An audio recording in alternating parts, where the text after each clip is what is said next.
Hey everyone, welcome back. Just a couple more minutes and then we'll get started for today. But I hope you all had a really good weekend and yeah, just a few moments away.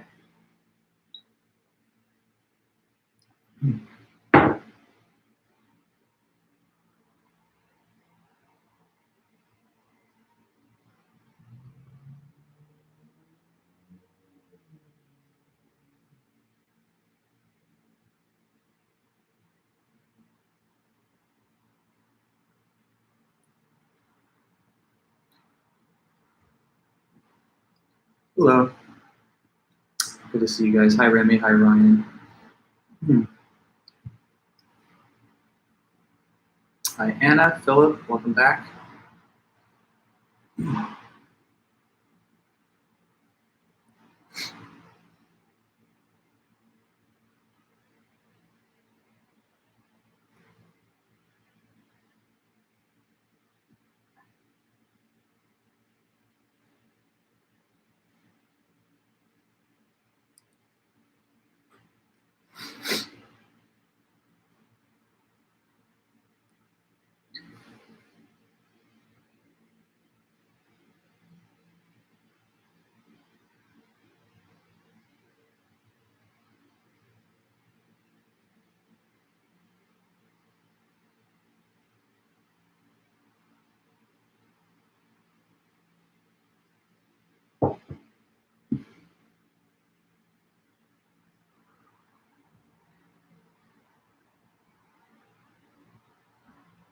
Hi Oliver, welcome back to you.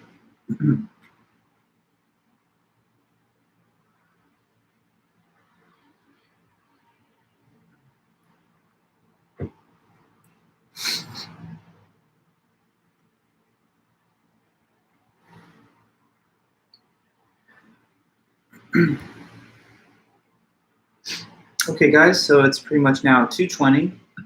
So I'm going to let us get started. Thanks again, everyone, for being here. And today, we basically have part 2 of our review session. So we started part 1 last time on Thursday. We got through all the notes in the study guide having to do with chapter 8. So now we're just going to continue where we left off last time and try and get through as much of the remaining parts of the study guide as we can today. Hi Matt, good to see you. So as usual, at some point, make sure to leave behind some type of comment in the chat just to keep a record of your attendance going. And as I said last time, with your guys' help, we'll get through as many of these topics as we can today. So let's just try and be fast and efficient, and we'll see how much time it takes. But right, when we look at the beginning of these questions in chapter 1, I would ask you also, go ahead and pull out your study guide if you don't already have it out. You'll find it, if you didn't already, in the announcements tab of our Canvas page. I sent it last week, middle of the week. And so pull up a copy, either an electronic or physical copy, so that you can follow along the study guide as we go through the topics here. And good to see you too, Nathan. So, question, and when you think you know anything about the question, just jump right into the live chat and help us with the answer. But Chapter 1, study guide, first question says, what is the Milgram experiment? So who could tell me anything about the Milgram study? Which one was that? The Milgram experiment, the one that was done by Stanley Milgram. Tell me what you know about that. Hi, Corey. And hi, Jordan. But here's a question right now on the table for any of you guys to just go ahead and jump in. Tell me, what is the Milgram study or the Milgram experiment? Which one was that? So there's like a pair of famous social psychology experiments that started chapter 1, and this is the first one mentioned there. So which one was it?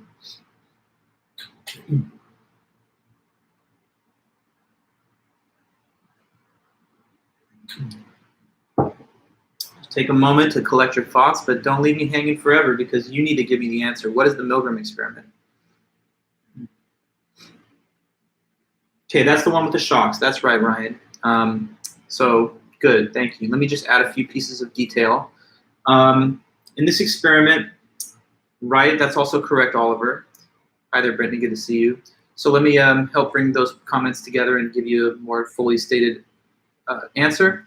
In the Milgram study, Stanley Milgram recruited subjects to be put into 2 roles, either teacher or learner.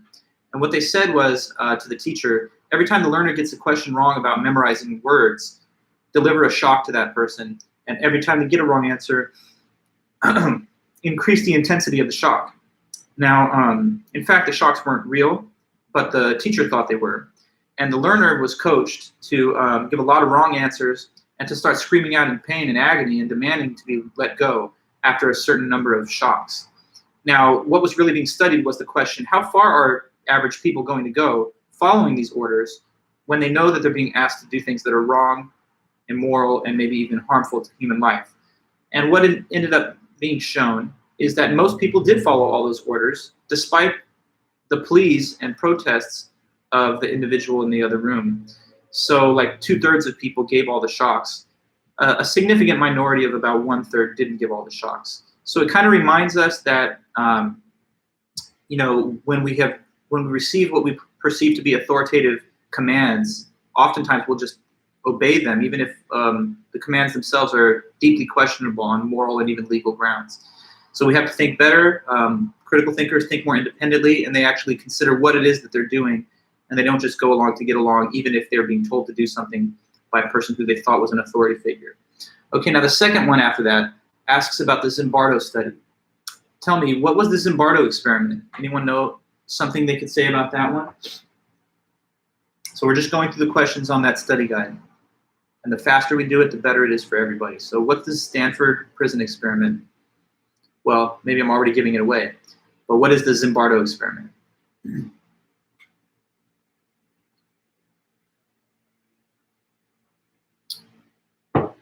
Which one is that one?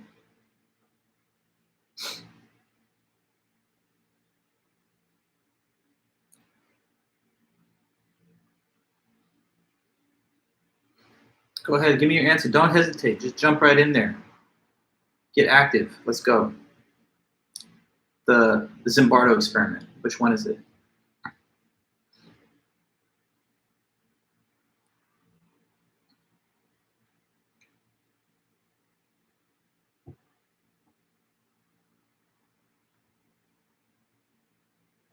Okay, good, Philip.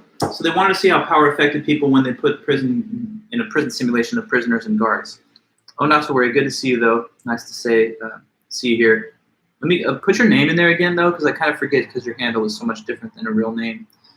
But once you say it, I'll remember. Was it Spencer or something? You'll let me know. But anyway, yeah, that's it, Philip. Okay, so let me add to that. In the Zimbardo Experiment, they wanted to run a simulated prison environment for about 2 weeks at the psychology department of Stanford. And so they recruited college student volunteers, and they placed them into 2 roles, either guards or prisoners. They told the guards, do whatever you think you need to do to enforce obedience and compliance in these prisoners. And it was supposed to last for 2 weeks, like I said, but it had to be shut down after just 6 days because of how inhumane and abusive the treatment was becoming from the prison guards to the prisoners. What it showed us is that in a social situation where some people hold all the power and other people are totally powerless, and also within which people are given loose guidelines as to how to conduct themselves, people have a tendency to lapse into poor behavior, inhumane, and even sadistic behavior. So a good critical thinker will have a better ability to ward off these tendencies of human nature to behave badly just because you think you have social support for what you're doing. Okay, so then, next question. 3 stages of cognitive development. First of all, cognitive development overall is the lifelong process of acquiring intelligence and problem-solving abilities. But according to the textbook, it develops in 3 stages. So what are those 3 stages of cognitive development from the book that we learned about? Let me know who could tell me that. And good to see you there, Stephen. Welcome back to class. But for all of you here, let me know 3 stages of cognitive development. Also, Swirly Anime showed 2000.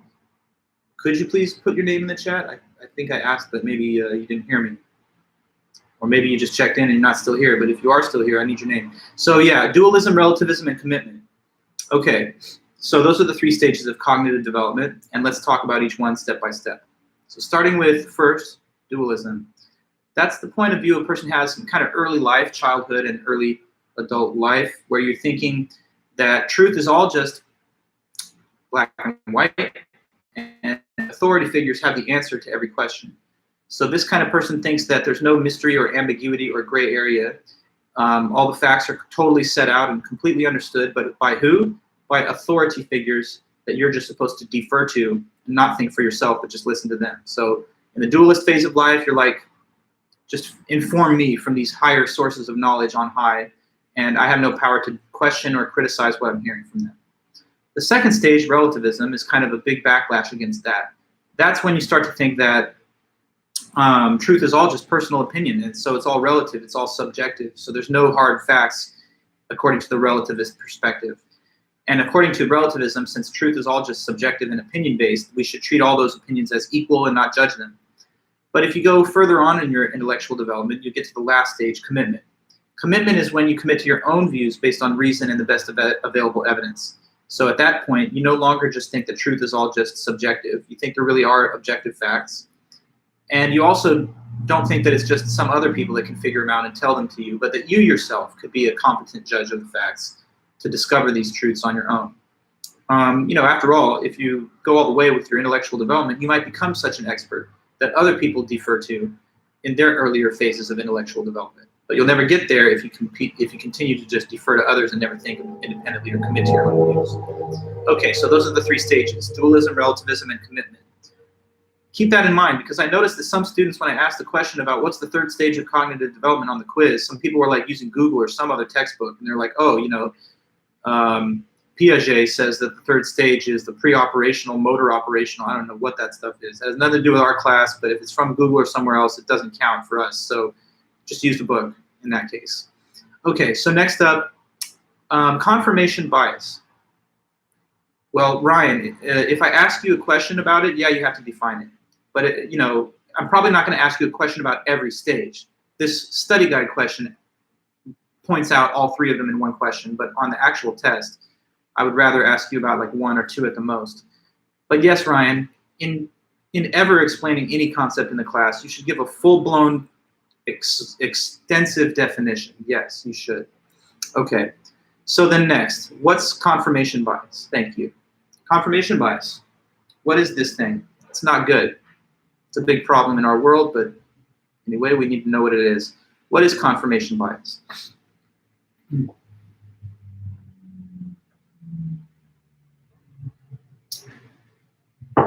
Yes, the study guide is on Canvas, and we've already started with it last Thursday, but it's been on Canvas for a week. So go to Canvas, look at the announcements. And you should have been looking at the study guide already, to be fair, but it's okay. Now you're just going to have to cram a little bit, but it's been out for a week, and we've talked about it. But we're using it, and we have been using it. So what's confirmation bias? Because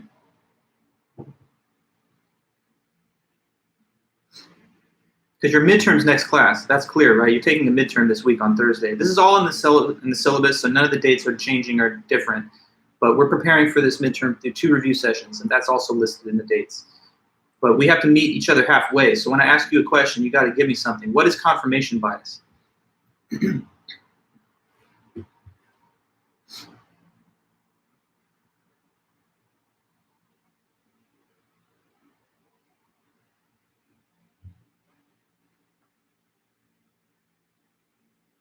Say hi to Peachy. She's chilling. She's having a nice afternoon. But yeah, back to my question. Who knows that?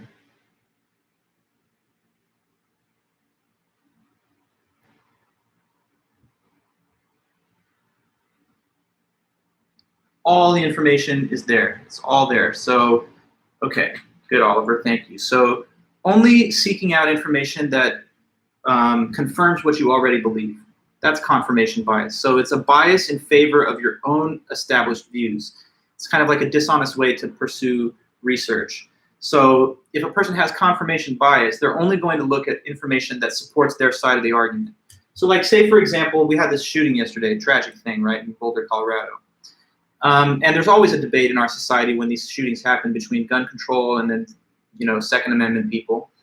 And imagine that a person who's on either side of that debate, when they're trying to look out for information to support or to just study the issue, they only look at information that's on their side.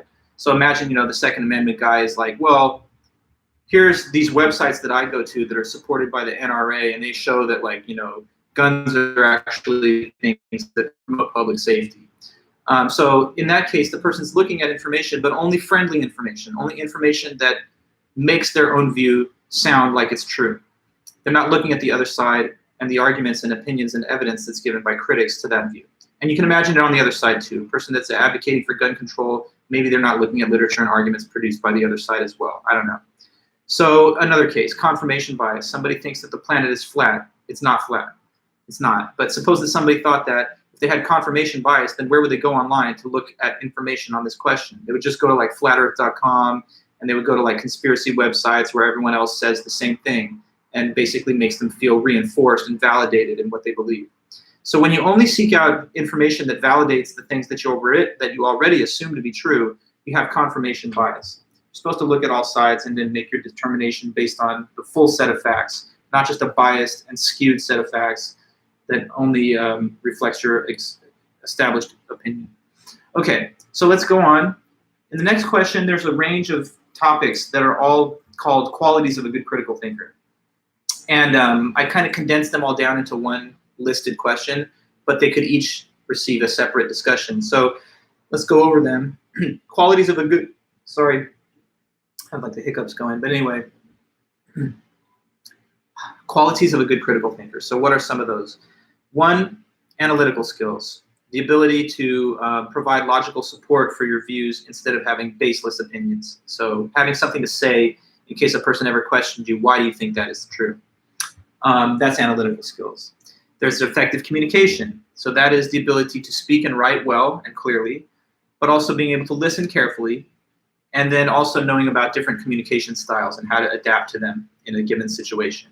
So speaking and writing well, listening carefully, and being aware of different styles of communication. That's effective communication. Another skill of a good critical thinker. There's inquiry skills too. Inquiry skills. That is the ability to seek, compile, and present information for the purposes of research. So knowing where to go to find reliable and true information, knowing how to collect it and present it in a way that's comprehensive so that someone can learn about that topic and that you can also learn about it. Okay. Another skill of a good critical thinker is flexibility. Flexibility refers to being able to change your mind or change your plans when it's called for. So being able to go to plan B and not just stubbornly refusing to ever change course.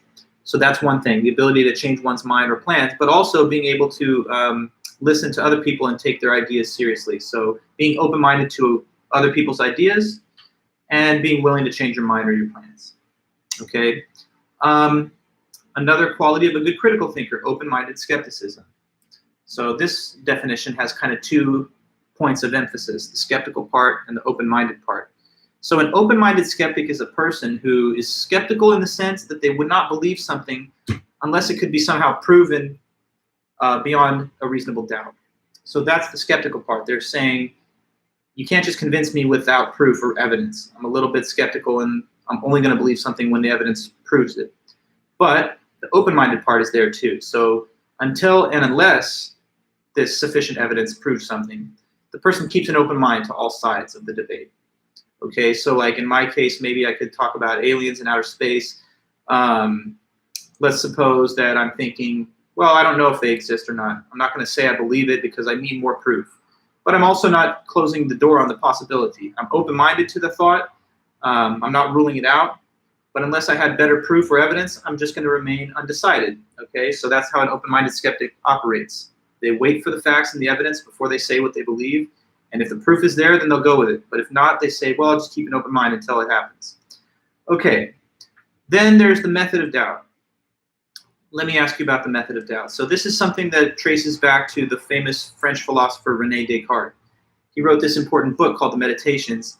And in the book, he said that we should try to find out what is totally certain so that we can use that certain thing as the foundation of our growing and expanding body of knowledge. So to find out what's certain, he says, to use this method called the method of doubt. Now, who can tell me the method of doubt, what it really is? It's when a person says to do what?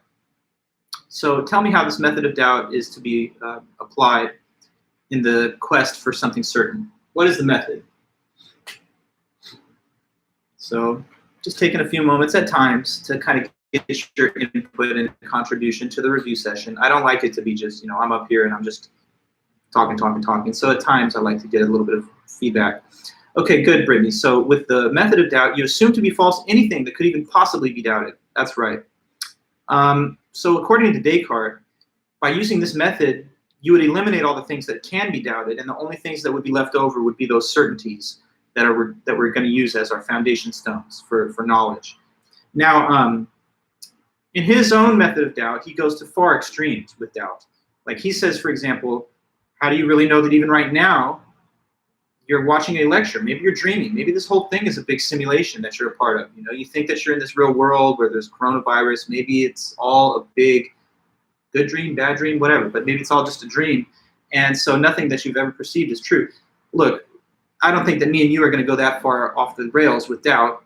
But keep in mind that it's healthy to have a dose of skepticism and doubt to your belief-forming habits, because otherwise you just believe everything people tell you. You can become gullible, easily manipulated, or exploited. So I don't think that you're going to necessarily come away thinking, well, maybe the world is a dream, but at the same time hold and harbor some rational degree of skepticism and wait for proof. Don't be the easiest person to convince of something. Demand proof and evidence, and that's where you should follow. Okay, so then next up, collaborative learning, another quality of a good critical thinker. And good to see you, Matthias. Welcome back. As you may know, we're just going over the study guide, and we're halfway through the listed questions on chapter 1 to find shared solutions to common problems. Okay, so it's being able to work cooperatively with the network of others instead of just shutting people off and doing everything unilaterally without anyone else's input. Some people, they're not good at cooperative work or collaborative learning. And that's the kind of person who kind of just standoffishly refuses other people's advice or input. But there's a lot of things that you can't see from your own point of view, even if you're very smart and capable. So it's to your best advantage and to your own best interests to take on the views of other people, take their input, counsel, and suggestions, and make the most of all of the advice and knowledge that other people can provide. Okay, so it's the difference between working well with other people, cooperatively to find shared solutions, versus a person that doesn't want to take anyone else's help or input, but we should, take advantage of the help that we can get from other people and their insight. Okay, then one more of these qualities of a good critical thinker, that's creative problem solving. This is the ability to come up with creative solutions to complex problems. Sometimes that means that you think of the problem happening before and you're already ready with some type of contingency plan. Like talking about these shootings and stuff, right? It's a sad thing to talk about, but it's reality. So sometimes I'll mention these things that are current events. If nobody knows if some of you don't know what I'm talking about, just look at the news and you'd understand. Yesterday there was a big shooting in Boulder, Colorado, thank you, at like a supermarket. So 10 people got killed. Anyway, though, the point I was making is creative problem solving. I mean, problems come up in all kinds of areas of life. A good critical thinker doesn't wait for the problem to then think of what to do. They've thought about it in advance. So as sad as this is, and really, I mean, in a more rational and sane society where people don't pop off and commit these kind of acts, I guess this wouldn't necessarily be an important thing. But maybe you've heard people say that given the propensity of shootings to happen in our country, sometimes it's wise for you to even scan like an exit route when you go into any kind of public building, so that you're thinking, well, suppose something were to go down right here, something bad, what would I do, right? And in that case, you're not going to freeze or be at a loss. No disrespect to those victims, because obviously it's not your obligation to be aware of the fact that people might just randomly shoot you for doing just shopping. But at the same time, a wise person that's a critical thinker is going to think about those options in advance. And if you don't have contingency plans prepared in advance, not just in the case of a shooting, right? It could be anything. You're about to take a road trip, so you bring a gas can. You don't wait for the gas to run out in the middle of nowhere, or et cetera, et cetera. We could go on with examples. But in other cases where no contingency plan was developed or couldn't have been anticipated, then you also have to be able to think quickly, think on your feet, and to improvise a solution on the fly. Being able to quickly assess the scenario and the right strategy for the solution of whatever the problem you're facing is. Okay, so we just went through all those different qualities of good critical thinkers. Now we're moving on to number 6. Why is critical thinking important for being a citizen in a democracy? Well, what is it that makes a democracy? What's it all about? And how could being a good critical thinker be of any value to that? Who thinks they know something about the question on democracy? If you're a good critical thinker and you can carefully weigh arguments and you can analyze whether an argument's good or bad, why would that be of benefit to being a good citizen in this type of democratic system? Why do you think?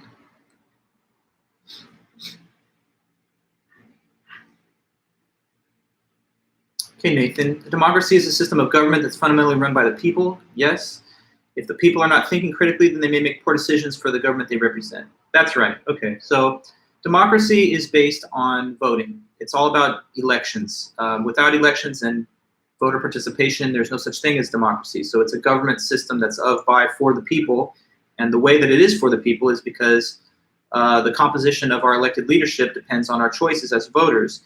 And therefore, by extension, the laws that they enact, the legislation that they put forward, also is indirectly within our control because we appoint them to their positions of power and where they can enforce and create such laws. So anyway, if we're the ones, the voters, that determine the composition of government and who sits in these positions of power, then we have to be able to vote wisely based on a rational appreciation of what's in our best interests. We have to be able to examine and consider the arguments given by both candidates or by both sides of a voting issue, like voting on a proposition. So you say we won't be easily fooled by bad politicians, right, Philip? But it's more about voting, I'm thinking, because in democracy, you might not be fooled by a person but never participate in the democratic election. And that wouldn't be being a good citizen. It'd just be a person who thinks they know their stuff, but they don't really do anything to try and make the system better. So a good, wise, critical thinker is going to be able to carefully consider arguments and vote in accordance with their best interests.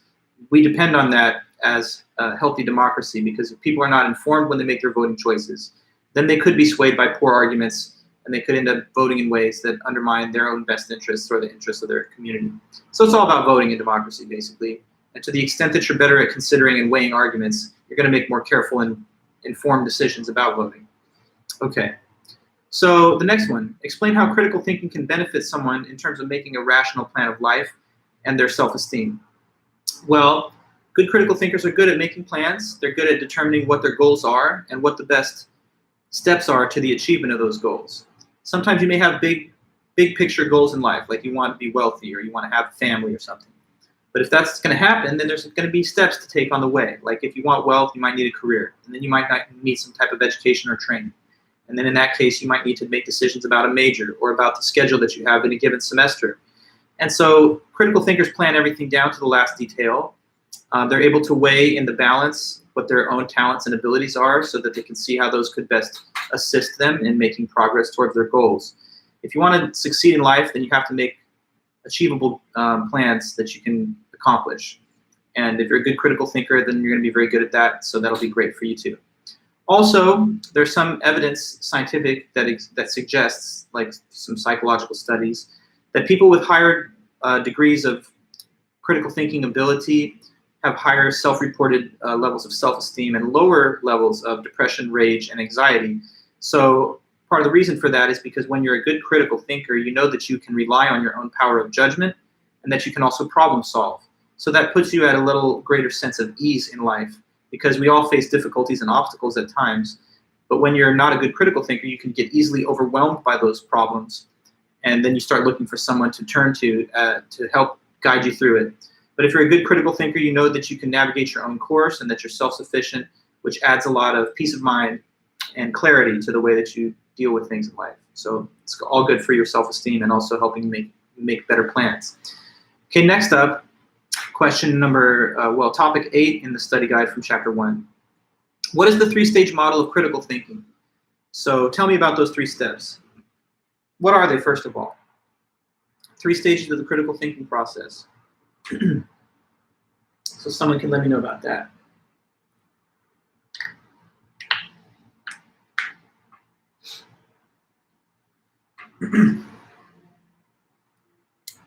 Blank, blank, blank. 3 stages of the critical thinking process, not to be confused with 3 stages of cognitive development. So what are those stages? You can tell me.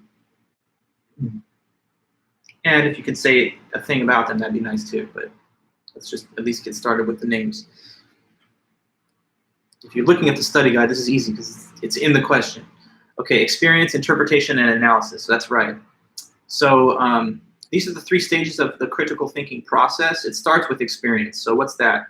At the experience stage, a person just describes what their experience was, what it was. But they don't go farther to try and explain why did it happen though, or how did it happen. So experience, the first step, is just what happened. Like I didn't get my job, or if it's something that happened to someone else, like an event, you could say Biden won the election, or the coronavirus took 500,000 American lives. You know, just some event, either something personally experienced or in the social world that happened. The second stage, though, is interpretation. Now, what is that? Well, interpretation is when you now do try to give that explanation of why or how this thing happened, okay? So, sorry, 500,000 Americans dead from coronavirus, and the person's interpretation then tries to explain why that happened. So maybe somebody thought, oh, because China let it get out of control, and they didn't control the virus in their own country, so it came to us, and that's why it happened. But there's a third stage too, and that's analysis. The analysis stage is when you go back to your previous interpretation and you reconsider it to see if there's a better alternative explanation instead of that. And the reason that's important is because sometimes your first interpretation of an event is skewed by the heat of the moment or by emotional passions that you're feeling, or sometimes just bias. So as you gain distance from the original events, you're sometimes better able to make a clear-headed judgment about it later. So I just gave you this example of like coronavirus killed 500,000 plus Americans, and maybe someone's first instinct is to blame the country that it originated in. But if they go back and think about it more, they might say, well, okay, but at the end of the day, though, China didn't have so many dead people as America did, or in other countries. America has the biggest death toll of all when it comes to the coronavirus, despite our immense wealth. So can I really say it's just the fault of the country from which it originated? If that is so, then we should see all these countries having similar rates of death per capita, but we don't. So now I have to think more about the response, the pandemic response or lack thereof from the United States as the primary explanation for why. So anyway, though, look what happened right there. Something happens, an event, a lot of dead people from a virus. From there, you want to interpret why it happened, because if you don't have an explanation of why it happened, then you can't do anything better next time to avoid it and have a better result. Okay, good critical thinkers in the world don't want to just have stuff happen and then, but I don't know why. They want to know why, because only by knowing why do you have power to control things. Knowledge is power. So if you know why something happened, then if it was a good thing that happened, now you can make it happen again because you know what caused it. If something bad happened and you don't want that to ever happen again, then you have to be able to explain why so that you can avoid it in the future. Okay, so we have an interpretation, but again, in the light of further analysis, new information, and time, we might revisit that prior interpretation and make an adjustment or an edit to it. And that's what critical thinking is all about. It's an open-ended process of explaining why things happen. And it comes in those 3 stages. Okay, so next, we've got some obstacles to critical thinking to discuss. That's the next topic on the list. So there's a grab bag of different obstacles to critical thinking that were mentioned in our book and in our lectures. So let me just try to quickly touch on many of them. The first one mentioned is avoidance. So avoidance is when you simply just avoid people or information that disagrees with your views, that conflicts with your views. It's kind of like the other side of the coin of confirmation bias, because confirmation bias is exclusively seeking supporting information and not looking at all at information that contradicts what you think. With avoidance, though, it's not about the pursuit of friendly information, but the avoidance of contrary information. So you try your best, if you have avoidance, to not deal with people, not interact with them when you think they don't agree with you, or not to go to sources, websites, books, media sources, etc., that conflict with your own views. But we shouldn't do that. We should seek to engage with people from all different belief systems, walks of life, and across the whole spectrum. Because if you cut yourself off from people that don't agree with you, then you're going to have a pretty small set of options when it comes to relationships in life. And also, you don't learn anything about other people if you just avoid them. And nothing can really hurt you when it comes to just information and an exchange of ideas.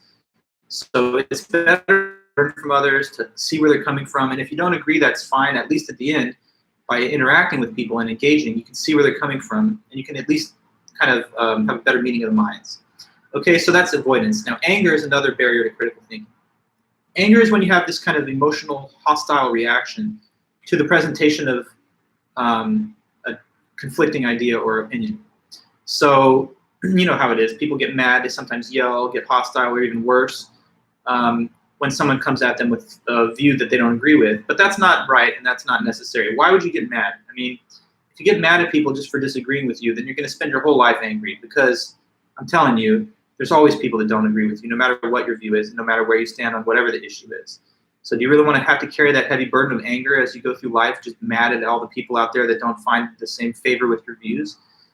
So it's not a great way for you to act and to operate psychologically.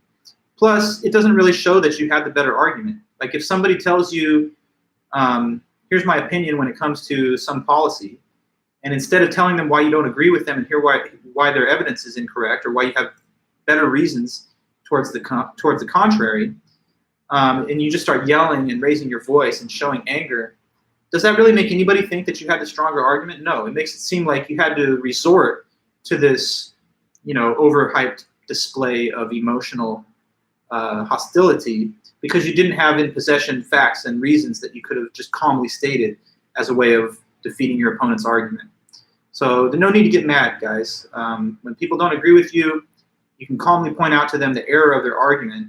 And if that doesn't work, then there's no reason for you to become an angry person on your own behalf. Anger has costs, right? It's going to make you feel worse. So there's a psychological cost to being that way. Okay, next there's cliche. So cliche is another obstacle to critical thinking. And that is when people use these overused common sayings. Usually they're like one-liner type phrases.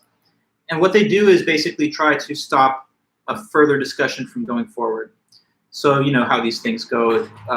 In a cliche, maybe someone says, come on, agree to disagree, or to each his own, or it is what it is. These are different examples of cliches. And when they are used in the context of a discussion, you already know that the person is basically saying, let's stop it, let's drop the topic, move on to something else, or at least stop debating it. There's also examples of cliches like, oh, that's just life, c'est la vie, it is what it is, whatever, okay? Now, fair enough, sometimes you've reached the end of a dialogue with somebody, and there's nothing else that could be said on either side, so we kind of reach a stalemate, and at that point you might say, look, agree to disagree. But for the most part, I think people use these cliches too often. They don't wait for it to be the end of the line of the discussion, but it's a first resort. Like, let's look for the exit ramps. The second I think I might have a different opinion with someone. Well, we shouldn't do that so by habit and second nature, because after a while it makes us into pretty shallow people who never have any discussions about anything except things that we agree with people, and never go beneath the surface depth, having to justify our views or anything else. So let's use cliches sparingly and not overdo it. Another obstacle or barrier to critical thinking is denial. Now, denial is, in a way, easy to explain. It's simply denying alternative views instead of even considering them, their credibility. So, yeah, like, denial is not exactly the same as avoidance, because with avoidance, you make sure that you never even gain access to the information that you don't like. With denial, though, you allow yourself to be exposed to it, but you simply deny it outright without even considering it. You've heard of people that are like climate change deniers, or people that are deniers of the concept that the Earth is a sphere. You have vaccine denial, and you have all kinds of stuff like that. So there's people who, no matter how much evidence you show them, even if it's overwhelming and clear, they're just like, nope, don't believe it, I deny that, it's not true.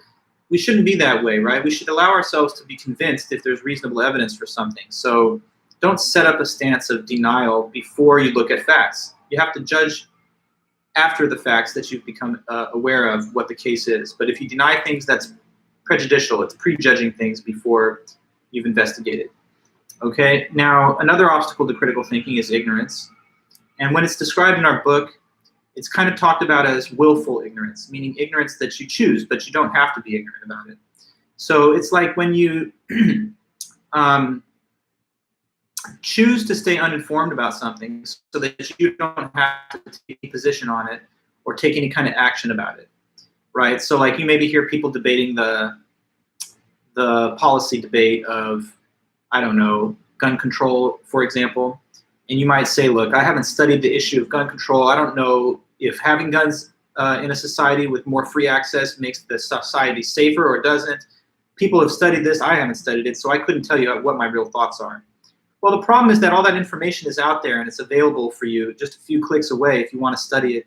So if you're claiming ignorance, therefore, it's not ignorance that you really can be excused for having. It's ignorance that you choose willfully because you don't want to be informed and you don't want to take a position. So try to inform yourself. Don't just, like the ostrich, bury your head in the sand and say, nope, I don't know. Don't ask me. I'm not the person to ask because I don't know about it.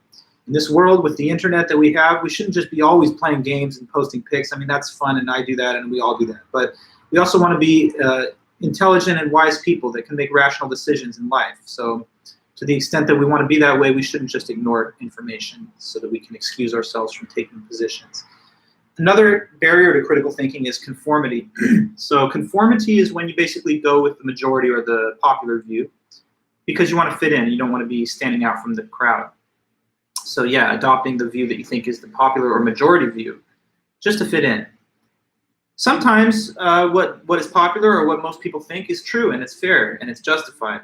But in other cases, people just go with it because they want to be a part of the popular majority group. And they don't really even think about it, or maybe they even harbor doubts about those views, but they don't want to express them for fear of being excluded. We need to think independently and think on our own. Your views are yours, and they shouldn't be conditioned simply on the basis that you want to be a part of a social group or a popular crowd. Obviously, sometimes things that have been popular in history were not correct. Like at one point in time, maybe people thought that having women vote was not a popular idea, or that slavery was a justifiable institution. In more current day times, you know, it could be that you live in a community where it's popular to think that the vaccine is not safe or something like that. Even though I don't believe that's at all popular if you look at the larger share of the country. But at the same time, even if it was, you'd have to examine the scientific arguments to see what the conclusion you should draw is. So don't just take your cue from what's popular or what's by the majority. Many times the majority can be right, but if they are, there should be evidence to show that. Okay. And then there's struggling. So with struggling, a person endlessly debates what position or action to take, and they never come to a conclusion. So you can imagine a person who says, oh, I'm really struggling with how to vote because both sides are reasonable and I can't decide yet. But then they never end up voting at all because they could just not reach a conclusion in the end. Well, you want to ultimately come up with a view or an action after you spend some time deliberating. If you don't, then you're just wasting a lot of intellectual energy on the deliberation process, but you don't get to the point of it all, which is to come up with your view at the end. So debate, deliberate, discuss things, but in the end, try and reach a conclusion, because otherwise, you know, who are you? If you don't have views and you don't have beliefs, then it's like a generic way of existing. You have to have something that you identify with and that you do believe. So struggle for a while, but not forever, and ultimately try to come up with some conclusion so that you can have a worldview and a belief system. Okay, now there are these different forms of narrow-mindedness. That's the next topic on chapter 1 notes. These forms of narrow-mindedness are like a subcategory of the barriers and obstacles to critical thinking. So there were 4 of them mentioned in the book. Absolutism, egocentrism, ethnocentrism, and then anthropocentrism. So let me just, if I can, speak about these.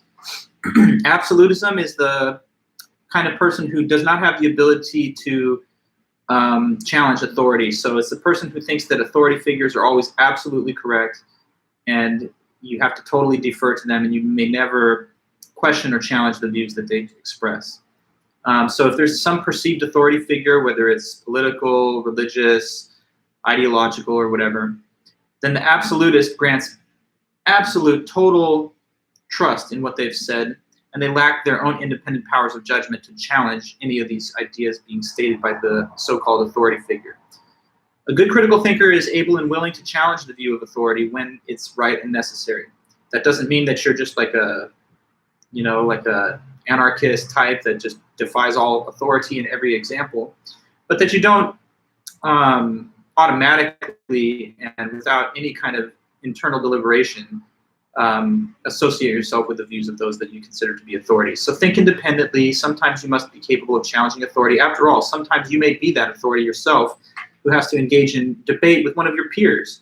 And how can you ever attain that status if you always think of yourself as someone who's under the intellectual thumb and control of those that have some higher authoritative status? Okay, egocentrism. That is the belief that you are the center of everything and everything revolves around you, and that you're better and smarter than other people with whom you deal with. So if you're egotistical, egocentric, then you're basically a self-centered type. And when people don't agree with you, you don't even have any respect for them because you already think that you're better and smarter. Well, egocentrism is not to your best interests. If you're egotistical, people will know that about you, and they'll easily be able to manipulate you through flattery or by appeal to your ego. Also, egotistical and egocentric people have an overinflated estimate of their own abilities and strengths. So that means that they don't take proper precautions because they're always overconfident in a given situation, and that might lead to poor decision making as well. So be willing to learn from other people, not dismiss them because they're different from you. We can all learn from each other, even sometimes when you are very smart and more capable than others. That doesn't mean that you're the only person or that other people don't have views or insights that you couldn't have learned without them. Okay, ethnocentrism is the unjustified belief, the unjustified false belief in the superiority of a person's race, group, or culture. So think of people who express and avow pernicious thoughts of like racial supremacy, or perhaps a kind of religious fundamentalism which says only members of my religion are people who matter, and if they're not, then they're somehow inferior or of an inferior order. None of those things should be entertained or taken seriously. We're all human beings, and we need to see our common humanity across all these different divides that we construct. So no, it is not true that there is a racial hierarchy in which some races have more moral or intellectual abilities than others. That's demonstrably false. It's provably false through the study of human genetics. So nobody should entertain those thoughts. And it's going nowhere either. If somebody really believed in like racial separatism, that viewpoint is not going to win out. It's totally a loser. We're never going to have a racially segregated world. We've already had structures in place in society before that have been dismantled along those lines. And so it's just a futile and unjustified way of looking at things. Whether it's a person thinking that only members of my own country, members of my own race, or religious cultural category are important, that's false. Okay, then finally, anthropocentrism. That's the view that everything revolves around human beings, and so nature and the non-human animals don't really matter too much, or not as much. Now, in my mind, anyway, and I think I said this before, anthropocentrism doesn't exactly sit on a par with like forms of bigotry, sexism, racism, nationalism, and stuff like that. But because animals are not exactly on the level of humans when it just comes to our cognitive capacity, obviously. Nonetheless, though, we should have, I believe, healthy respect for the environment and for animals in nature, because if we don't, then of course we would undermine our own standing on this planet, because we depend on the stability and the sustainability of the ecosystem for our own survival as a species.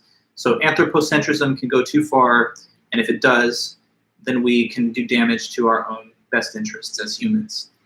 Okay, so then two more things. What's rationalization and what's doublethink? Who could tell me what's rationalization, maybe? Let me ask you that. Give myself a little moment to just pause. Rationalization, what do you think?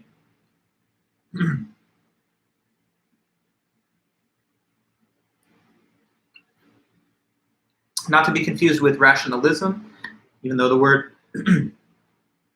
rational is in the beginning. So what is it done? To engage in rationalization.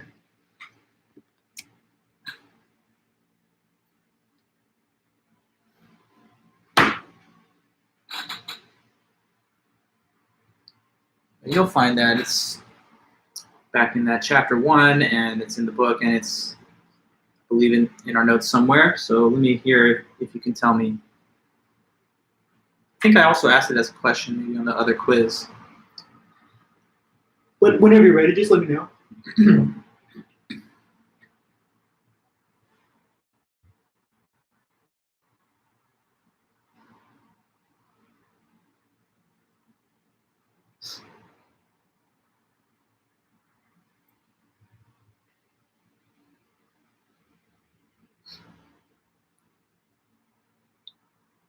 Yeah, anytime. Just let me know when you're ready. Just give me the definition. Rationalization.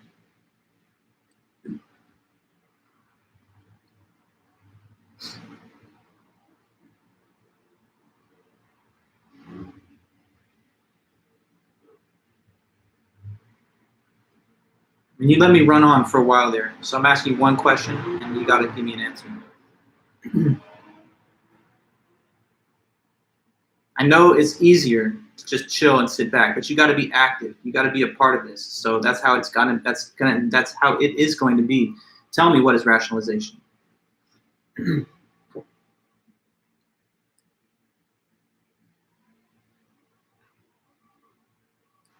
Okay, justify a belief after you already decided that it's true.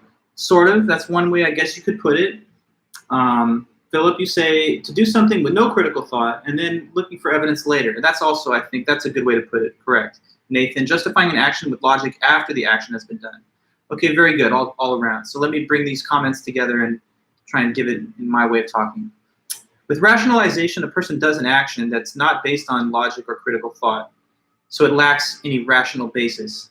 But then later on, afterwards, someone questions why they did it, and now, after the fact, they invent some reasonable sounding explanation that they didn't have when they did it in the first place. Okay, so it's trying to make something sound more reasonable that was not done from a place of critical thought in the first place.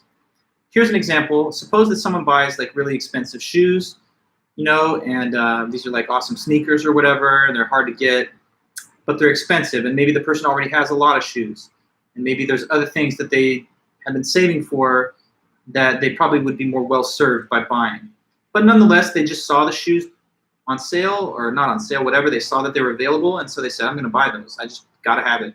No thought. Now, suppose later on someone asks them, why'd you buy those shoes, though? I thought that you said that you're saving for a new car or whatever. And the person now is like, well, think about it, though. If you buy these shoes, you know, they have a lot of resale value. I could take these and put them back on the, you know, the market and flip them, and everyone wants these shoes, so they'll be probably willing to pay me twice as much, you know, some kind of new random like Yeezys that are hard to get or something. So now the person is making it sound like, oh, this was an investment choice. I'm just doing the resale game, and therefore it's profitable when I buy such an expensive shoe. So don't think I'm just frivolously wasting money on unnecessary purchases. I'm thinking about the possibility of, you know, upselling the shoe later as a resale item. Now that sounds like, you know, maybe they were actually thinking about investment and, you know, their money. And they made a wise choice. But if the real decision in the beginning was just an impulse buy, then now they're rationalizing that decision with an after the fact, ex post facto, as they sometimes say, rationalization. So you should have the reasons in the beginning when you do something in the first place, and not later on have to justify it with the creation of reasons that were not even there in the first place. Now, what's doublethink? Who can tell me this? Doublethink? It's, well, I'll just help you with this one because I want us to keep moving. But doublethink, okay? It's when you believe two opposite things, two contradictory things at the same time.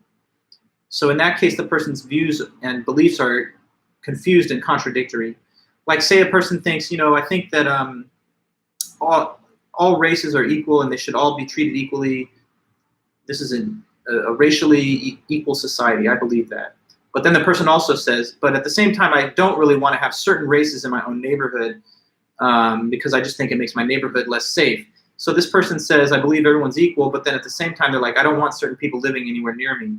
Now, these two things are not necessarily consistent with each other. So those views are contradictory, but the person might want to have it both ways.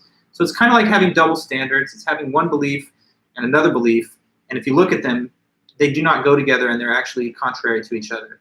Maybe a person says, you know, I think a woman should be able to date whoever they want, you know, because it's her life. If she's an adult, then that's her decision. But at the same time, my 18-year-old high school senior daughter, I don't want her dating this one guy, and I'm not going to let that happen. So you could say that in this case, there's another kind of contradiction. Let the woman choose as an adult who it is that she would like to, you know, have a relationship with. But at the same time, I have this view about what my particular daughter is doing, and that's a woman. So, you know, you could say those are contradictory. Yeah, there you go, Philip. I'm not racist, but the person says they're not racist, but then right after that they say, but at the same time, those people referring to some racial category and then say something that's stereotypical or racist. So yeah, that's doublethink. we take this word from the writings of George Orwell in the book 1984. This is a classic novel. The plot line of the novel is that there's this kind of government control of the world, Big Brother. And one of the ways that he induces compliance with the Big Brother system on the citizens is by filling their head with contrary beliefs, so that they're always in a state of perpetual confusion and they never know, therefore, how to like organize and actually rise up against the Big Brother. So they'll tell them stuff like what was it? Ignorance is strength. You know, like stuff like that. Weird phrases that express contradictory beliefs, and that's supposed to like bewilder and confuse the masses that are subjects to this. So anyway, in our lives, let's not bring about doublethink on ourselves. Try and sort out and straighten out the beliefs that you have. If you have two beliefs that are contradictory, you've got to drop one of them in favor of the other. So like our guy that says, you know, a woman should be able to date whoever, but not my daughter. Which one is it? Should a woman be able to date whoever? Then it applies to your daughter too. Or if you don't think it applies to her, then you got to change your view, and you don't actually think that women should be able to date whoever, and that parents should have control over it when they become a certain age, etc. Okay? So we're good on that. That's all the stuff from chapter 1. Now we've reviewed it. Let's continue, and let's just get into the stuff on chapter 3. Now, let me add this, though. The last chapter of study guide notes, as you see in the study guide, is the stuff on chapter 4 that we just recently finished lecturing on, like last Tuesday. So if we don't get to finish all the topics on the study guide list, at least you know that the questions that are listed for chapter 4 are more recent in our lectures. So you can go back to the lectures, the textbook, and your notes, and you can find all the information that you need if we don't get to cover it in the meeting today. So just that's something I want to make clear to everyone. All the information on the study guide, it's all out there. It's in the book, it's in the lectures, or it's in both. And so it won't be hard for you to find it if you seek it out. Okay, so then now let's go on to the stuff in chapter 3. Chapter 3 is all about language and communication. So the first major question that starts this part of study guide is, what is language then? What's the definition of language that you guys learned about from the book that we have? So let's go with that. What's language? I mean, I'm using it as I speak to you, and as you're typing something out, you're using it in a written form. But what is it that you're using that I'm using? Okay, Nathan, it's a system of communication that involves a set of symbols, which could be either written, spoken, or nonverbal. Correct. So since we're human beings, we have language. It's a great thing. If we didn't have it, there'd be so many more limits on what we could think, talk about, discuss, etc. So if I want you to have like a mental image in your mind, and I say this, like, right now, think of a sailboat sitting on the surface of the moon. It's in your head, like the picture, you can't help it. Like, it's not like I have to ask you to please think of this. It just happens because you understand the words and you understand what they refer to. But there's nothing I could say to like an animal anywhere that would induce such a mental image in its mind. So the animals without language are kind of limited to sounds that express their current, state of pleasure, pain, hunger. But they can't think about abstract things or things that are far removed from their present sense perception. So like, the animal, you can't talk to it about what's going on, that the planet Earth orbits the sun. It won't be able to comprehend the meanings of those words. It's just sounds to those non-humans. So anyway, language is what makes us human. It's what makes us these higher life forms. And it is a system of communication. So the symbols used in language can be spoken. So that's auditory symbols. You hear the sound and you hear my voice, so you understand the words. There are also written symbols. That's like inscriptions, as you see words typed out or written either on a page or on a screen. And then there's also nonverbal signs. That could be body language, tone of voice, or even sign language, which also conveys precise content, but not by means of hearing sounds or seeing written symbols. Okay, so that's language. Now, language has different functions, which is the next point in the study guide. So what are some of those different functions? We have these 4 that were mentioned: informative, directive, expressive, and ceremonial language. Okay, so let me do this. I hate to say this. It's usually I'm a little better about this, but I've got to go to the bathroom pretty bad. So I'm going to just exit the screen for literally like 30 seconds or so. And while I'm doing that, some of you might be able to let us know in the chat about these 4 functions of language: informative, directive, expressive, ceremonial. So like, give me a little less than 60 seconds, and I will be right back.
Okay. Thank you, guys. Sorry for that. Jordan, something embarrassing? Why'd you have to retract it? But anyways, okay. So what you said here is this: informative, to make statements that are either true or false. Correct, yes. That's perhaps the primary function of language, and that's the main one to use in logic, because those are the only kind of uses of language that we fill premises and conclusions with in arguments. So like if I say to you that the Earth orbits the sun, that's correct and true information. If I say the sun orbits the Earth, what was believed before Galileo and Copernicus in earlier generations of the West, then that would be false information, but it's still an attempt to inform. It's just that it gets the facts wrong, okay? So that's informative, to make statements that are true or false. There's also directive, and that is the use of imperatives to direct or influence behavior. So if I tell someone, drop the weapon, get out of the car, stop doing that, wait for me. These are all commands that are issued as imperatives. And when we use those imperatives to command, we're doing directive language. There's also ceremonial, language used in official or formal settings. That's language that's usually set down by customary rules that govern the operation of the proceedings, whatever they may be. So there's wedding ceremonies, court proceedings, congressional hearings, oaths of office, and the list goes on. And then there's expressive language, which is language used to communicate feelings or attitudes and to bring about an emotional impact. So think of song lyrics, poetry, verse. You know, I was thinking maybe I could add, have you guys ever heard of speaking in tongues? Like certain people that are like in specific types of religious practice start doing this interesting different stuff where they're talking in total gibberish and like weird noises and thrashing around. It's like an expression of religious ecstasy. These people are thinking that this expresses or conveys their attachment to God or the divine mystery of God's connection to man. I don't know if I would put that in there. I mean, I was thinking about it because it's not even really language in an ordinary sense, because a lot of it is just pure gibberish. But if you think of that as some kind of linguistic show that expresses devotion, commitment, and worship, then maybe that's expressive language too. I don't know. Okay, guys. So on the other example, song lyrics, poetry, that kind of stuff is not given to try and induce any kind of true or false information, nor to direct people's behavior. But like, the vibe of the song might impart some emotional quality to somebody. I've been listening to Phoebe Bridgers and stuff a little bit. I don't know if you know this artist. She's kind of new, like indie rock. And there's definitely a lot of emotional quality to those lyrics and stuff, even though sometimes I'm not exactly sure what the references are. So when you get that feeling or vibe from songs, lyrics, poems, whatever, we can see that within the realm of the expressive function. Oliver, Pentecostal, okay, yeah. I sometimes forget the various Christian denominations and also non-Christian religions that do a form of speaking in tongues, but that's good. Thank you for the knowledge. Okay, so we continue, guys. We talked about those functions of language. So then there's different types of meaning. There's denotative and connotative meaning. So the denotative meaning of a term is basically it's like its official dictionary definition. It just gives you the essential attributes of the thing, like a standard dictionary definition would do. So it's always not the like slang meaning or some associated meaning that comes from a connotation. It's a like formal definition. So if I look up the word dog, I'm not going to see, your homies and friends, nor am I going to see, like an ugly person. But it's going to describe that type of canine species, that mammal that is a canine, and the various forms that fill that category. Connotative meaning, though, is based on past experience and associations, and therefore they say it can take on a positive or negative impact in terms of its connotation. So the same word dog used as a term of slang could refer to one's friends, and that takes on the positive associations of loyalty and companionship that dogs evoke. Sometimes when someone refers to a person, this men are dogs, or that person looks like a dog, not nice things to say, but that's trying to trade on the other associations and experiences that people may have with dogs, that they're like beasts, or that they're cognitively limited in comparison with humans, and so on. Okay, now stipulative definition. That's definition that's given to new words that appear in our language. Okay, so obviously language continues to add terms to the vocabulary and others go out of usage. When such new words emerge or appear, they are coined and added to the lexicon, and that's a stipulative definition there. You know, I was actually looking at this yesterday, and I was seeing online somewhere that new terms were added to the dictionary in 2020. And one of them is the word doom scrolling. I don't know if you've heard of this word, but it's definitely a new word because it refers to something that didn't really exist before the internet, of course, and probably even less so before the pandemic, although there's probably some reasons to be feeling like we're in a doom situation even before that. But yeah, doom scrolling, what's the word mean? It means like going on to social media feeds or news feeds and using your phone and just scrolling and just seeing all the terrible things that are happening, whether it's the pandemic or shootings or threats to democracy and all that. So this word didn't have any meaning before there was something to scroll and before people were perhaps, I don't know, contained in their homes with nothing else to do besides look at screens all day. So that's a new word. I'm just picking on one example, but any number of examples suggest themselves. If I talk to you about Wi-Fi, that word means nothing in the language of a person from 100 years ago because the technology didn't exist yet. So whether it's new technologies, social customs, conventions, or practices, we have to add words to the language from time to time. Those are stipulative definitions. Okay, theoretical definitions. This one's easy enough to describe. These are just the definitions given to scientific terms. So basically science words. Words like mass, force, acceleration, gravity, inertia, entropy. Those are words that you're going to see defined in a precise technical way in like a scientific academic textbook or journal, okay?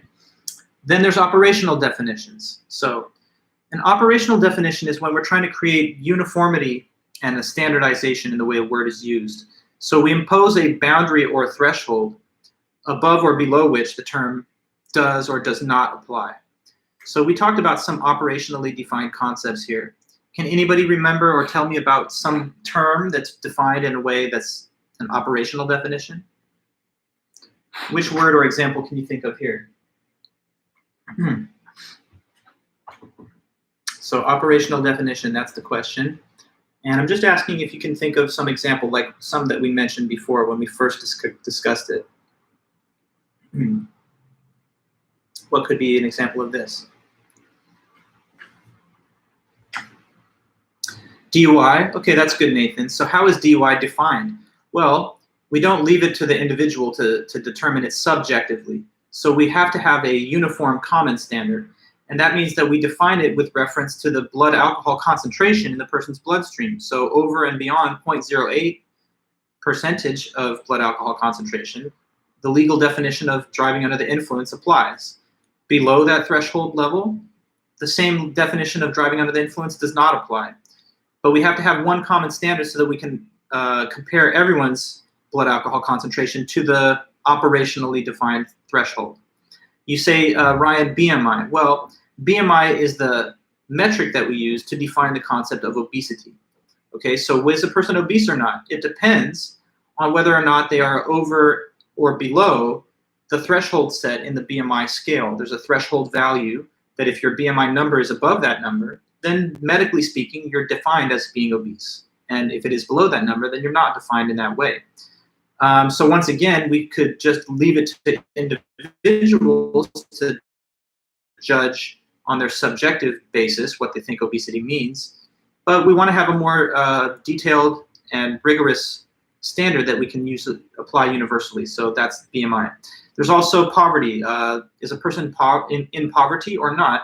This depends on whether their annual income is above or below the threshold set by the government for the poverty line. So some people may have very little money but feel wealthy because they've got friends. Another person may be sitting in the house on the hill, fantastic wealth, but feel poor because nobody likes them. But when we define poverty, we don't leave it to these subjective factors, and we just compare income to the poverty line threshold. Okay, so then next, what is a persuasive definition? Well, a persuasive definition is a definition that's given to try and persuade someone to accept your point of view on something. So usually those are biased definitions. They don't give you the denotative meaning of the term. They instead fill in the definition with some kind of skewed or biased explanation of the thing, making you think that it's either good or bad. So like if somebody says capitalism is theft, and that's their definition, then that's not a normal neutral definition. They're trying to get you to think that it's bad, because the theft is an emotionally charged word. Or if somebody says that taxation is theft, same thing. That person is trying to get you to form a negative view on the concept of taxation, so they define it in a way that tries to persuade you to their view. So you always have to be a little bit skeptical when you encounter a definition that's presented in that way. Like if someone tells you, abortion, if you really think about it, the definition is just killing children. Well, that person's giving you a definition of the idea that's going to try and lead you to have a negative judgment about it yourself. So these persuasive definitions often get in the way of us coming to our own conclusions based on just neutral information. Therefore, in many cases, they're not to be taken as the best way of thinking about the word. Okay, now I have a new question, guys. Can anybody tell me what are 5 qualities of a good definition? Because that's the next thing on the study guide. And we did talk about that, so maybe some of you can help me with that. What are certain features that a good definition should have? So a good definition should be like what? 5 points were mentioned on that. So let's see if you could tell me a couple things about it. Good definitions. How should they be?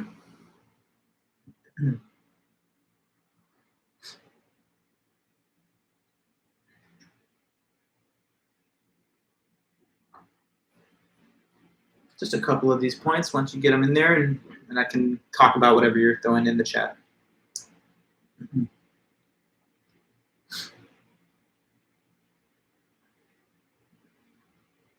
Okay, Lance, so you say neither too broad nor too narrow. Good, that's 1. 2, states all essential attributes. That's also good. 3, not circular. Yes. 4, avoids overly technical and obscure language. And then 5, avoids the emotional language. Okay, good. So you got them all there, and all the others. Good job. So let me just speak on some of those points. So a good definition is neither too broad nor too narrow. That means that based on the way the definition is given, it should not include more things than the word refers to. That would be too broad and general. Nor should it be too narrow, such that it includes fewer things than the word would really refer to. So if I ask you what is a dog, and you just tell me dog, easy. Definition is it's an animal. So there you go. Is that a precise definition? Not really, because it's too broad. It's overly general. Is a dog an animal? Yes, but that does not narrow it down enough. Which animal and what kind of animal? If I say, what's a dog? And someone replies by answering, it's anything that's a Cocker Spaniel, that's also not good because it's too narrow. Yes, Cocker Spaniels are dogs, but they're not all the dogs. There's other breeds. So a right definition would include all those things that fit within the concept, not more, not less. Okay, number 2, a good definition should state all the essential attributes of the thing being defined. So I think when we were in class, I gave you guys the example of the geometric figure of the square. And I tried to ask you, tell me, what are all the essential attributes? And, at first you might think, oh, four-sided object. But that's not quite enough because although, yes, that is essential, it's not all the essential attributes. Not only do they have to have 4 sides, but if it's a square and not a rectangle, for example, the sides have to be equal length. And to make sure that it's not a diamond shape or something, then the interior angles have to be 90 degrees. So a good definition will not miss or leave out any of the fundamental attributes of whatever is being defined. It'll get them all and get them all in the definition. Number 3, a good definition should not be circular. So what is a circular definition? That's when the word that you're defining appears in the definition itself. That's not good. Because in that case, we do not know still what the word means. If I ask you, like say a little kid doesn't know about the meaning of a word. So they ask you, you're the adult. And they say, hey, what's a computer? Because, they've never heard the word. And you tell them, okay, well, that's a good question. I'll tell you, a computer is just, anything that, it's a computer. Have you explained it to the person? No, you just repeated the question. A computer is a computer. Even if you said a computer computes, that probably wouldn't help the person because if they're asking this question, then they probably don't know what other variations of the word mean either. So you have to give the definition in other words, right? You're trying to build a bridge from words that the person does understand to the understanding of this new word that they don't yet understand. Okay, so you'd have to talk to the person in a way that they already have an understanding of these other words. So if I say to you that a square is a square shape, that's not very helpful, is it?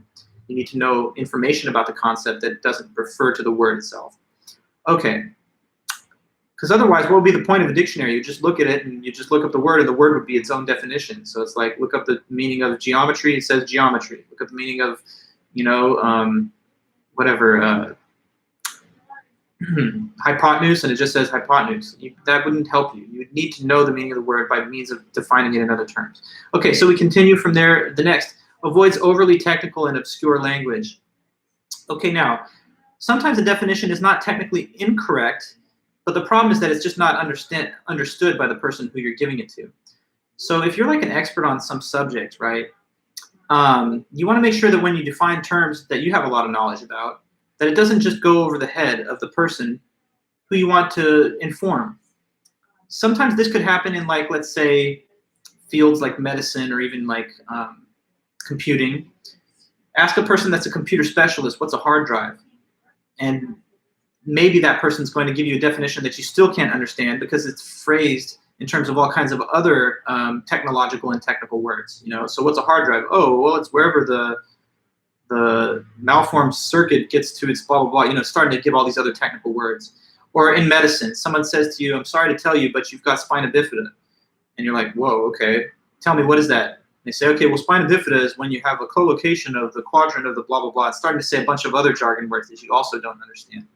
So you always have to make sure that you state a definition of something in a manner that is recognizable and comprehensible to whoever it is that you're talking to. If you're talking to a fellow specialist, then maybe you can bring out all this jargon. Like when I'm talking about philosophy to my philosophy professor friends, I have a lot of friends that are also professors of philosophy, old PhDs like me. And when we talk, we really go into like high-level discussions that normal non-philosophers might not understand.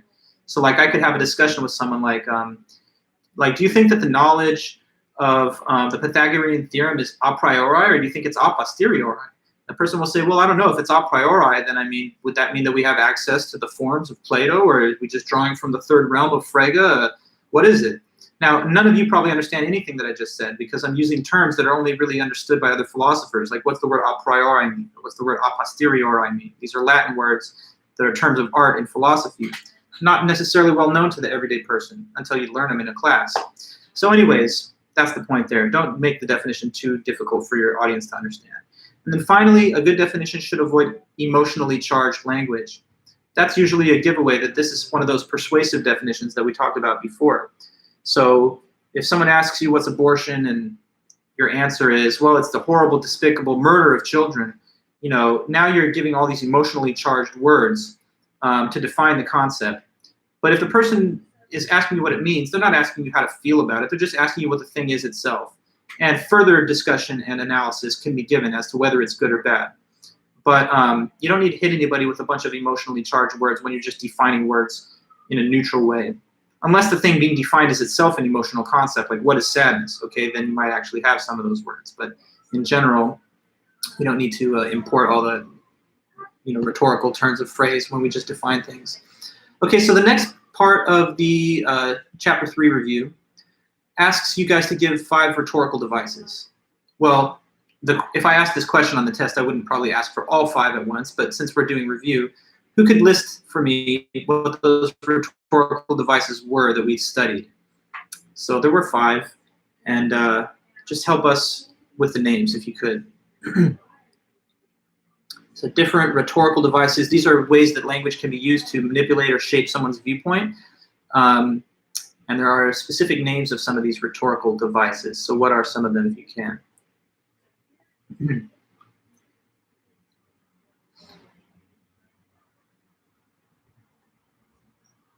Oh, and Brittany, I see here when you answered the last question, you said it's stipulative, theoretical, operational, persuasive. Those are different types of definitions. The question, though, was qualities of a good definition, so just make sure to know that. But okay, so Lan, you say hyperbole. And Stephen, you add sarcasm, deception. And the other 2 are also important, so don't forget those. euphemism and dysphemism. So Jordan, you have the full list, so that's good. Let me go through the items there. Euphemism, that's one rhetorical device where you replace a negative or neutral sounding word with a more positive sounding one to make it sound better. It's sugar-coated. We're talking about this whole gun control debate, and let me come back to that in a moment. I'm going to also speak on dysphemism too. Dysphemism is the opposite of euphemism, when you take a word that would have sounded more neutral or even positive and replace it with a negative sounding word to create disapproval. Okay, so like we had a big shooting yesterday, which is a tragedy, of course, and whenever there are these shootings, you know, the debate in our country sort of arises as to gun control policies. And, you know, you've got passionate people on either side. You've got the Second Amendment people that say, you know, we should never restrict gun ownership and personal possession of weapons. And then you have people that would find it reasonable to at least have some common sense restrictions so we don't have so many shootings like we don't see in other first world countries.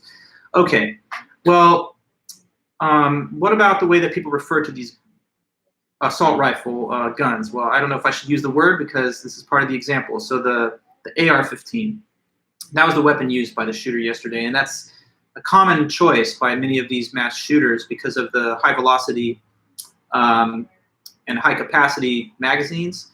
They're really built to kill. They're not just to wound. Anyways, and you can fire them kind of semi-automatically, so they fire very fast as well. But anyway, so say that a person's in favor of gun control. They will describe it as an assault rifle because you could say that assault rifle sounds scary. It's going to be used to conduct assault. So maybe we should ban these assault rifles, right? But one might argue that's a dysphemism, to make a person think worse of it. Now, if you're a fan of these weapons and you think they shouldn't be restricted, then I heard it used, phrased yesterday by one of the officers responding to the shooter, that the shooter, they knew had a patrol rifle. Patrol rifle. Now, one of the media commentators took that phrase and said, what do you mean patrol rifle? Like you stole it from a cop? And they're like, no, that's not the word. Officers sometimes use this as a term within the ranks of police. They call it a patrol rifle because that's a common rifle that is used while you're going on a police patrol. So patrol rifle sounds like it's a nice thing. It's supportive of law enforcement duties and activities, and therefore it doesn't sound so bad. But when you call it an assault rifle, it sounds much worse. So, you know, euphemisms and dysphemisms on either side. One way trying to make it sound better and less dangerous. Another thing maybe trying to sound more dangerous and scary. So we have to be able to see through the use of euphemism and dysphemism to get to our own neutral and independent basis for evaluating something. And, you know, that's just one example that came to my mind from common current events. But, you know, you can imagine somebody who says, oh, he didn't die, he passed away. That's a euphemism for death. Or this person, what are they doing with those cancer sticks that they're sucking on all day? That's a dysphemism for the cigarette. So we use language sometimes to shape views to make something seem better or worse. Okay, now hyperbole is just exaggeration. Like maybe someone says, oh, you know, I literally waited forever. I was waiting for like an eternity for my professor to give me an email response. Well, that's perhaps an exaggeration, of course. Hyperbolic didn't take an eternity, but maybe a little longer than they'd hoped. We shouldn't be over the top when it comes to hyperbole because after a while we start to exaggerate and even become deceptive. It starts to blur into deception. We want to be honest people. There's also sarcasm. That's when a person says or writes something in that typical ironic tone, which serves to kind of make light of something and so forth. So, or to deflect critical thought. Like a person drops something important and you say, wow, nice one, you know, smooth move. Obviously, you're not giving them a real compliment. This is a sarcastic compliment, which is intended to give the effect of how awkward and embarrassing they did something was. So anyway, you know, sarcasm has its place, but if we do it all the time, then once again, we might be hard to take seriously. Sometimes I think of it as like a weak excuse for bad behavior. Someone's like, oh, I was just being sarcastic. Well, if it wasn't easy to detect your sarcasm from other people, then maybe you actually should have looked at your tone a little bit. And then there's also deception. So there's passive and active deception. Active deception is saying something that you know is false to mislead people. And then there's passive deception, which is holding back the truth so that people never learn about it. Either thing is deceptive, but one is committing a lie, and the other is omitting facts. As a simple example, suppose you applied for a job and you lied about your prior work history, like you said you had a management position that you never had. So that would be an active deception. But suppose another possibility, you just don't report one of your prior jobs because you don't like the way that you got fired. So you don't include that piece of information. Now, these are both ways of deceiving the employer about your prior work history. One is by embellishing it with a lie, and the other is by cleaning it up, by taking something out that was true. So anyway, honesty is usually the best policy. We should try our best to be honest people. Okay, so that's deception. And then the last thing from chapter 3 was 4 communication styles. So we are running low on today's meeting, and like I said, you'll probably want to go back and look at some of the notes from chapter 4. I also have office hours on Thursdays, the 11:30 to 12:30 hour. So anybody who does want to, for any reason, come on Thursday, you'll get the Zoom link from me on Thursday morning. And if people have some last-minute questions they want to cram, then they could run to the to that office hour. But anyway, 4 communication styles, guys. Do we all know what those are? There's aggressive, there's passive-aggressive, and then there's assertive. Okay, so the aggressive communicator, they just want to get their way no matter what, even if that means being nasty and mean, rude, and hostile to people, causing the relationships to get destroyed. Passive, it's like the opposite. That person hates confrontation and conflict so much that they back down very easily, and they essentially are like pushovers. So those both have problems. If you're the aggressive person, maybe you get your way sometimes, but you're also not going to have very many friends. If you're the passive person, you're not going to upset anybody, but you're also never going to get your needs addressed, and you're also going to be setting a low bar when you negotiate for yourself because you just don't like to address the issues and things you want. Passive aggressive, that's when you want to get your way, like the aggressive person, but you also are too shy to just say it directly. So you use indirect strategies of manipulation to get your way. So like if your neighbor's letting his dog use the bathroom on your lawn, instead of just coming and talking to a person and just addressing it head on, you start shoveling it back over onto their lawn. Or you let your dog do the same thing on their yard. Without ever bringing up the issue, you're hoping that they'll get the message through this passive-aggressive way of acting. Only thing about passive-aggressive, though, is sometimes it backfires because people sometimes find it a little bit disrespectful that you won't just tell them to their face what it is. And so it might even cause them to double down sometimes. And then finally, you've got the assertive, which is a good, balanced middle ground. Assertive people will tell you what they want or need, but they'll do it calmly and confidently, not heated, not over the top, not insulting like. They'll tell you what they want or need calmly and confidently, but they also know when to hold back a little bit if they're going too far and maybe putting pressure on the relationship or harming it. So know your style of communication, know how to adapt, know how to gauge the other person too, so that you get the most out of your meetings and interactions with people. Okay, so the last section of notes are just the 18 questions from chapter 4. I guess I leave it to you guys to complete that little piece of study and review. But I'll just say this: knowledge is justified true belief. Rationalism is the belief that most of that knowledge comes from pure ideas and reason. Empiricism is the thought that most of it comes from the 5 senses and observation. And then there's a lot of other stuff that goes from there. But you'll find it in the notes, the book, the lectures, or some combination of all 3. So anyway, guys, we'll see our exam on Thursday. There won't be a meeting on Thursday. I'm just going to send you guys the test form just before 2:20 through Canvas, just like I did with the quiz before. And then you'll have until the end of the full class period, 3:45, to just send back your answers to me. The quiz had 17 questions. The midterm is a little bigger because it's more value and it's a little bit more weight. So it's going to be like 25 questions on the midterm exam. But it's going to come from all this stuff that's in the study guide list. So you have the study guide. You've been preparing. So you should be in decent shape if you just continue to do that. Yeah, it's chapters, well, Stephen, it's chapter 8/7. That's the first thing we ever studied. So it goes a little out of order. It's like 8/7. Mostly it's just 8. Then chapter 1, then 3, then 4. So we never did 2. Basically, I guess we did 8 instead of 2. So the order in our class was 8, 1, 3, 4. And that's also the order listed on the study guide.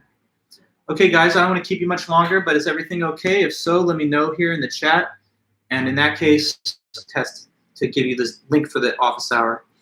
All right, then. Thanks so much, Brittany, Stephen, everyone else. Hope you guys have a great week. And like I say, if you need anything, email me anytime, and I'll be checking those too. Okay, then. Great. Well, take care, and I'll see you next time. Bye-bye.